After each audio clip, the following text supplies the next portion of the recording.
চলো আজকে একটু কোর্টের দৌড় দেখাই, তারপর বলছি কেন দৌড়াচ্ছি। দিদি কেমন লাগছে দিদি দৌড়ে?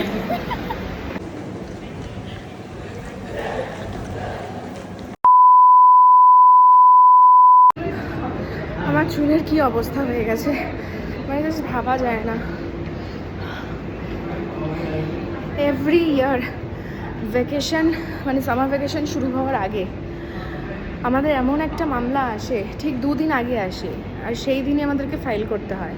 সেদিন ফাইল করে নাম্বার নিয়ে পরের দিন হিয়ারিং করতে হয়। তার জন্য এত দৌড়াদৌড়ি করছি আমরা, মানে ভাবাই যায় না। এরপরে যে গরমের ছুটিটা শুরু হচ্ছে, মানে আগামীকাল থেকে শুরু হচ্ছে, আমার মনে হয় ভগবান এটা আমাদের সাথে এই জন্যই করে, যাতে এই যে ছুটিটা পড়ছে ছুটিটাতে ভালো মতো রিল্যাক্স করতে পারি আমরা।